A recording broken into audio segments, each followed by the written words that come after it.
Hello friends, मैं राजन सनोडिया एक बार फिर से मेरे YouTube channel MP forest exam पर आप सभी का स्वागत करता हूं। देखिए फ्रेंड्स, आज हम यहां पर एमपी के सभी एग्जाम के लिए मध्य प्रदेश जीके को डिटेल में डिस्कस करने वाले हैं। एमपी के सभी एग्जाम में जैसे एमपीपीएससी, एमपीएसआई, पटवारी, जेल प्रहरी, MP forest guard, MP constable और एमपी के सभी एग्जाम में एमपी जीके का लगभग 50% वेटेज होता है। इसलिए दोस्तों आज इस वीडियो में हम मध्य प्रदेश का सामान्य परिचय डिटेल में डिस्कस करने वाले हैं। तो चलिए दोस्तों शुरुआत करते हैं। दोस्तों आज मध्य प्रदेश का सामान्य परिचय में हम क्या क्या पढ़ेंगे, पहले इसको एक बार देख लेते हैं। तो सबसे पहले हम दोस्तों मध्य प्रदेश के उपनाम देखेंगे, ठीक है। मध्य प्रदेश का क्षेत्रफल, मध्य प्रदेश की भौगोलिक स्थिति, मध्य प्रदेश की राजधानियां और मध्य प्रदेश के राष्ट्रीय प्रतीक को डिस्कस करने वाले हैं। तो आइए शुरुआत करते हैं।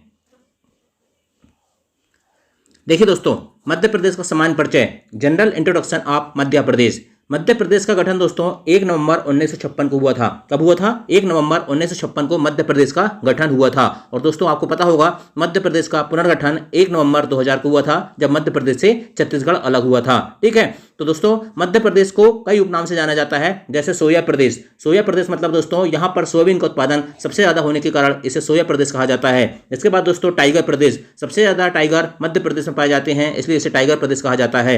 हृदय प्रदेश, मध्य प्रदेश पूरे भारत के बीचों बीच में होने के कारण पंडित जवाहरलाल नेहरू द्वारा इसे हृदय प्रदेश की संज्ञा दी गई थी। नदियों का मायका, देखिए दोस्तों मायका किसे कहते हैं? जहां पर उसका घर होता है। तो मध्य प्रदेश की अधिकतर नदियां क्या होती है दोस्तों? मध्य प्रदेश से निकलती हैं और बाहर जाकर गिरती हैं, इसलिए इसे नदियों का मायका भी कहा जाता है। हीरा प्रदेश, मध्य प्रदेश में दोस्तों सबसे ज्यादा हीरा पाया जाता है और एकमात्र जिला जो पन्ना है उसमें हीरा का उत्पादन होता है, इसलिए इसे हीरा प्रदेश भी कहते हैं, डायमंड स्टेट। तेंदुपत्ता राज्य, मध्य प्रदेश सर्वाधिक तेंदुपत्ता उत्पादन करता है दोस्तों, ठीक है, इसलिए इसे तेंदुपत्ता राज्य कहते हैं। वनों का राज्य, मध्य प्रदेश में दोस्तों भारत में सर्वाधिक वन पाए जाते हैं, सर्वाधिक क्षेत्रफल में, इसलिए इसे वनों का राज्य कहा जाता है। उद्यानों का राज्य, सबसे ज्यादा राष्ट्रीय उद्यान में दोस्तों लगभग 11 राष्ट्रीय उद्यान मध्य प्रदेश में पाए जाते हैं, इसलिए इसे दोस्तों उद्यानों का राज्य भी कहा जाता है। साथ ही तेंदुआ राज्य, टाइगर के साथ साथ दोस्तों मध्य प्रदेश में तेंदुओं की संख्या भी सबसे ज्यादा है, इसलिए इसे तेंदुआ राज्य भी कहा जाता है, ठीक है। इसके बाद दोस्तों हम डिस्कस करते हैं आगे मध्य प्रदेश का क्षेत्रफल की बात करते हैं दोस्तों, ठीक है। देखिए दोस्तों मध्य प्रदेश का क्षेत्रफल को डिस्कस करने से पहले मैं आपको बता दूं कि मध्य प्रदेश का जब गठन 1 नवंबर 1956 को हुआ था, तो 1 नवंबर 1956 से लेके 1 नवंबर 2000 तक मध्य प्रदेश का जो क्षेत्रफल था वो कितना था? 4,43,444 वर्ग किलोमीटर, मतलब 444 वर्ग किलोमीटर था, ठीक है। अविभाजित मध्य प्रदेश मतलब सन 2000 से पूर्व की स्थिति में मध्य प्रदेश का क्षेत्रफल कितना था? 444 वर्ग किलोमीटर, ठीक है। तो उस समय दोस्तों जब मध्य प्रदेश का विभाजन नहीं हुआ था तो क्षेत्रफल की दृष्टि से मध्य प्रदेश जो था देश का सबसे बड़ा राज्य था, ठीक है। मैप में देखिए दोस्तों ये मध्य प्रदेश 2000 के पहले का है, ठीक है, जब मध्य प्रदेश से छत्तीसगढ़ अलग नहीं हुआ था। तो उस समय इसका क्षेत्रफल कितना था? 4,43,444 वर्ग किलोमीटर। याद रखने के लिए आप रखना 444 वर्ग किलोमीटर, ठीक है। लेकिन क्या हुआ दोस्तों? 1 नवंबर 2000 को विभाजन के बाद मध्य प्रदेश का क्षेत्रफल हो गया 3,08,252 वर्ग किलोमीटर। क्या? 3,08,252 वर्ग किलोमीटर। कहीं कहीं दोस्तों आपको 3,08,245 वर्ग किलोमीटर भी देखने को मिलेगा। ये इसलिए मिलेगा क्योंकि मध्य प्रदेश और छत्तीसगढ़ के बीच एक किरार घाटी है और उसको लेकर दोनों राज्यों के बीच में विवाद चल रहा है, इसलिए मध्य प्रदेश का क्षेत्रफल कहीं कहीं पर 3,08,245 वर्ग किलोमीटर भी देखने को मिलता है, ठीक है। वर्तमान में दोस्तों क्षेत्रफल की दृष्टि से मध्य प्रदेश देश में दूसरा स्थान रखता है। प्रथम स्थान पर कौन है? प्रथम स्थान पर है राजस्थान, ठीक है। प्रथम स्थान पर राजस्थान और दूसरे स्थान पर कौन है? मध्य प्रदेश है, ठीक है। इसके बाद दोस्तों हम डिस्कस करते हैं मध्य प्रदेश की भौगोलिक स्थिति के बारे में, ठीक है।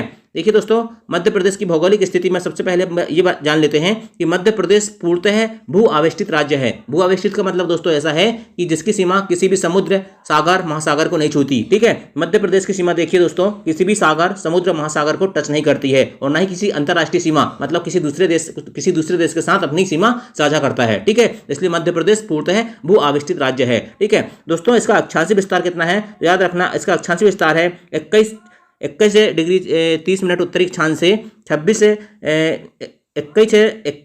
ठीक है, 21 डिग्री 6 मिनट से 26:30 उत्तरी अक्षांश के बीच में है, ठीक है। 21:06 से 26:30 उत्तरी अक्षांश और 74:9 से लेके कहाँ तक है? 82:06 तक, ठीक है। 82:06 पूर्वी देशांतर के बीच में मध्य प्रदेश का अक्षांशीय विस्तार और देशांतरी विस्तार है, ठीक है। मध्य प्रदेश की उत्तर से दक्षिण तक की लंबाई की बात करें दोस्तों तो ये है 605 किलोमीटर। कितनी है? 605 किलोमीटर। और पूर्व से लेकर पश्चिम तक की लंबाई की बात करें तो ये है 870 किलोमीटर। कितनी है? 870 किलोमीटर, ठीक है।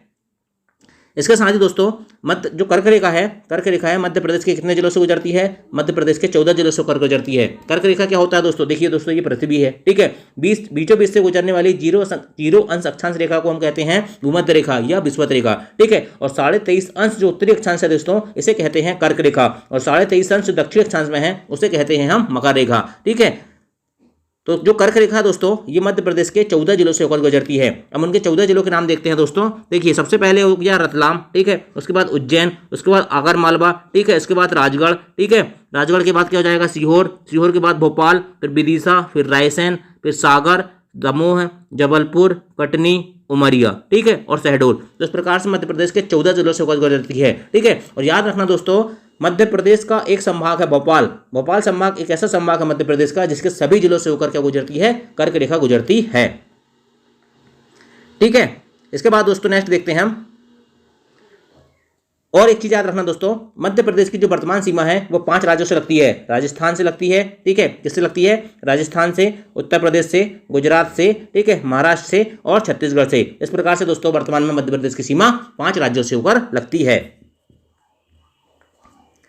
अब दोस्तों मध्य प्रदेश की राजधानी के बारे में देखते हैं। आपको पता होगा दोस्तों, मध्य प्रदेश की राजधानी भोपाल है, लेकिन कुछ राजधानियां दोस्तों उपनाम है उनके, इसलिए हम यहाँ पर एक डिस्कस कर लेते हैं। जैसे मध्य प्रदेश की संस्कार राजधानी किसे कहा जाता है? मध्य प्रदेश की संस्कार राजधानी कहा जाता है जबलपुर को। आर्थिक राजधानी और खेल राजधानी कहा जाता है इंदौर को। ऊर्जा राजधानी कहा जाता है सिंगरौली को, ठीक है। ग्रीष्मकालीन राजधानी कहा जाता है पचमढ़ी को। और संगीत राजधानी किसे कहा जाता है? मैहर को कहा जाता है। इसी प्रकार से दोस्तों मध्य प्रदेश गान की बात करते हैं तो मध्य प्रदेश का गान है, सुख का दाता सबका साथी, सबका ये संदेश है, माँ की गोद पिता का आश्रय, मेरा मध्य प्रदेश है। इसके रचनाकार हैं दोस्तों महेश श्रीवास्तव, संगीतकार है आदित्य श्रीवास्तव, गीतकार है शांतनु मुखर्जी, और इसकी घोषणा दोस्तों सन 2011 में की गई थी। तो याद रखना दोस्तों, मध्य प्रदेश गान के रचनाकार महेश श्रीवास्तव हैं, ये इंपॉर्टेंट है। इसके बाद दोस्तों मध्य प्रदेश के राजकीय प्रतीक को डिस्कस करते हैं। देखिए, मध्य प्रदेश का राजकीय वृक्ष क्या है? तो याद रखना, मध्य प्रदेश का राजकीय वृक्ष है बरगद। राजकीय पुष्प की बात करें तो सफेद लिली है। राजकीय पक्षी की बात करें तो साहे बुलबुल, या उसका नाम दूधराज भी है, या इंडियन पैराडाइज फ्लाईकेचर भी है। राजकीय फल की बात करें तो आम है। राजकीय पशु बारहसिंगा है। राजकीय खेल मलखंभ है। राजकीय मछली महासीर है। राजकीय नाट्य माछ है। राजकीय नृत्य राई है। और राजकीय फसल सोयाबीन है। तो दोस्तों आप इनको एक बार याद कर लें, क्योंकि जब मध्य प्रदेश जीके में सबसे सरल क्वेश्चन आते हैं तो यहीं से आते हैं कि मध्य प्रदेश के राजकीय प्रतीक, ठीक है, मध्य प्रदेश की भौगोलिक स्थिति, मध्य प्रदेश की राजधानी का उपनाम, ठीक है। इसलिए आप इनको बहुत ध्यान से देखिएगा, ठीक है। और आज हम मध्य प्रदेश का सामान्य परिचय पढ़ रहे हैं, तो दोस्तों उसमें आपको ऐसा लगेगा कि बहुत सरल चीज पढ़ा रहे हैं, लेकिन आगे आगे जैसे हम अपने टॉपिक बढ़ाएंगे तो आपको एक लेवल का यहाँ पर पढ़ाई देखने को मिलेगी, ठीक है। देखिए दोस्तों, जो मध्य प्रदेश के राजकीय वृक्ष है, राजकीय पुष्प है और राजकीय पक्षी है, ठीक है, इसको मध्य प्रदेश की 25वीं वर्षगांठ, देखो मध्य प्रदेश का गठन कब हुआ था? 1 नवंबर 1956 को, ठीक है। उसके 25 साल बाद मतलब 1 नवंबर 1981 को मध्य प्रदेश के राजकीय वृक्ष, पक्षी और पशु को राजकीय चिन्ह घोषित किया गया था, ठीक है। और राजकीय खेल दोस्तों जो मलखंभ है उसको 2013 में घोषित किया गया है, और राजकीय मछली जो महासीर है उसे 2011 में घोषित किया गया है। इसके साथ दोस्तों राजकीय चिन्ह की बात करें तो जो चित्र में दिख रहा है आपको डायग्राम में, ये राजकीय चिन्ह है, ठीक है। राजकीय चिन्ह की बात करें दोस्तों तो राजकीय चिन्ह की परिधि में 24 स्तूपों की आकृति बनी हुई है। सबसे बाहर देखिए ये 24 स्तूप बने हुए हैं, ठीक है। उसके बाद एक व्रत होता है, ठीक है, जो तरक्की और विकास का प्रतीक होता है। किसका विकास होता है? प्रतीक होता है, तरक्की और विकास का प्रतीक होता है। इसके व्रत में, इसके बाद दोस्तों प्रदेश शासन लिखा हुआ है और सत्यमेव जयते लिखा हुआ है, ठीक है। और दोस्तों इस व्रत में क्या होता है, इसके दाएं तरफ में धान का चिन्ह है, ठीक है, और बाएं तरफ में गेहूं की बालियां बनी हुई है, ठीक है। इसके बाद दोस्तों जो केंद्रीय व्रत है उसमें सुनहरे रंग में अशोक स्तंभ बना होता है, ठीक है, सुनहरे रंग में अशोक स्तंभ बना होता है, और बीच में दोस्तों राजकीय वृक्ष बर्बाद होता है जो गेरुआ रंग में होता है, ठीक है। तो दोस्तों ये था मध्य प्रदेश का सामान्य परिचय, ठीक है। इसके बाद दोस्तों हम नेक्स्ट टॉपिक लेकर आएंगे, ठीक है। और आज का वीडियो कैसा लगा कमेंट करके जरूर बताएं कमेंट सेक्शन में, ठीक है। और यदि वीडियो पसंद आया तो लाइक करें, शेयर करें और चैनल को सब्सक्राइब करें। Thank you.